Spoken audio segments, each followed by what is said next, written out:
If you go in with a weak mind, you will come out with the gods using your mouth to order egusi soup for the next 50 years. The gates of the sacred grove were iron, covered in moss and the cobwebs of a century. As Adedamola walked in, the sun vanished behind the thick canopy of ancient Iroko trees. The air was heavy with the smell of wet earth, burning palm oil and something older, something that had no name.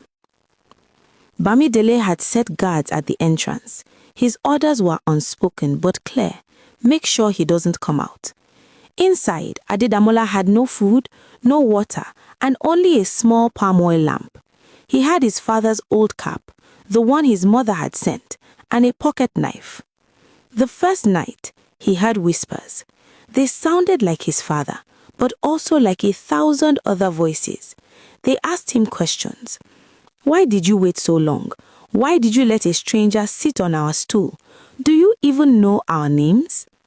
Adedamola sat by a small stream, dipped his hands in the water, and began to chant. Not words he had learned from a book, but sounds that rose from somewhere deep in his chest, sounds that felt older than the trees. He didn't know where they came from, but the whispers stopped. The second night, he was visited by a python, the sacred messenger of the grove. It coiled around his legs, its scales cold and heavy. It did not squeeze. It simply rested there, as if asking, "Are you a friend or are you meat?" Adedamola stayed still. He did not scream. He did not pray to a foreign god for deliverance. He simply sat, and after an hour, the python slithered away, leaving behind a single perfect shed skin, a symbol of renewal. By the third night, the hunger was fierce. He began to hallucinate. He saw his father sitting by a fire, roasting plantains. His father looked at him and said, "You are not here to eat. You are here to remember." "I did not die from a headache, my son. I died because I trusted a brother who poured poison into my palm wine." Adedamola wept, not from sadness, but from the confirmation of what he had always suspected. The headache was a lie. The early death was a murder. On the fifth night, the ancestors gave him a gift, a staff, plain, unadorned, but when he held it, he felt the weight of every king who had held it before him.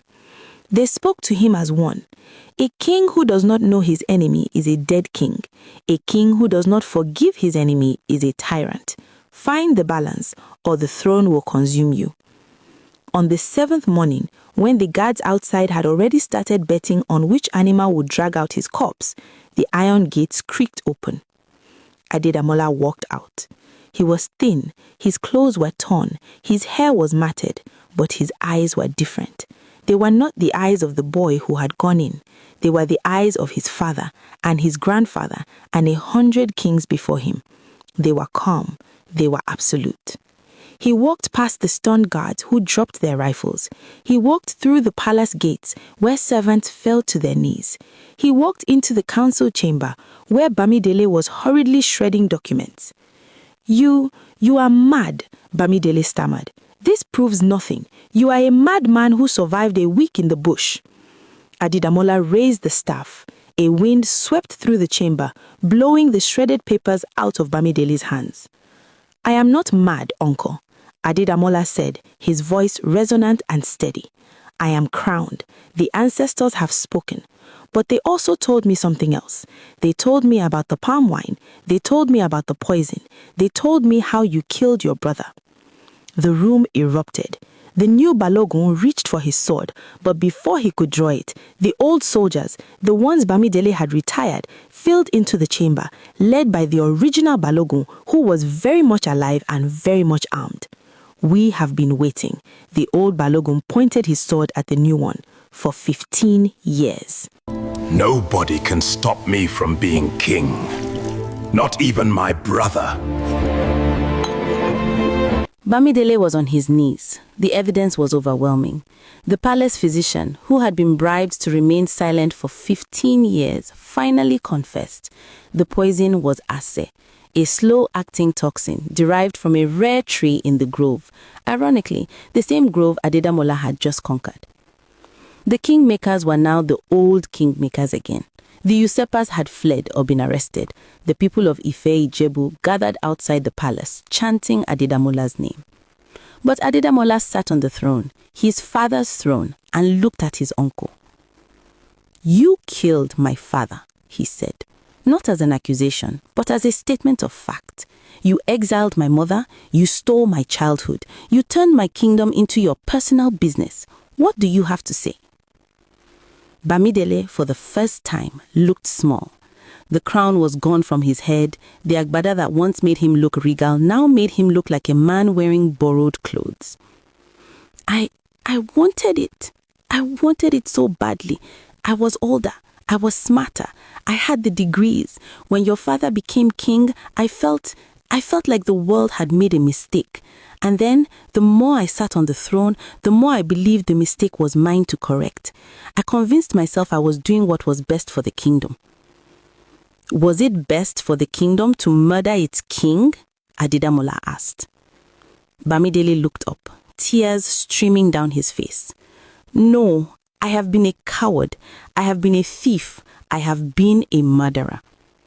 The council expected Adedamola to order the execution. It was a traditional punishment. A king killer died the same death as his victim. But Adedamola remembered the ancestors' words. A king who does not forgive his enemy is a tyrant. He stood up. "You will not die, uncle. That would be too easy, and it would stain this throne with your blood. Instead, you will live. You will spend the rest of your days in the village where you sent my mother. You will farm. You will know what it is to walk the land with your own hands. And every day, you will remember that you once sat on a throne you did not earn. And you will tell your grandchildren, if you have any, that ambition without honor is a poison that kills the one who drinks it." He turned to the guards. "Take him. If he ever returns to this city, his life is forfeit."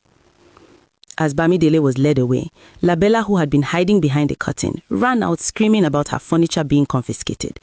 Adedamola looked at her. "The furniture is royal property. You may take your phone and your lip gloss."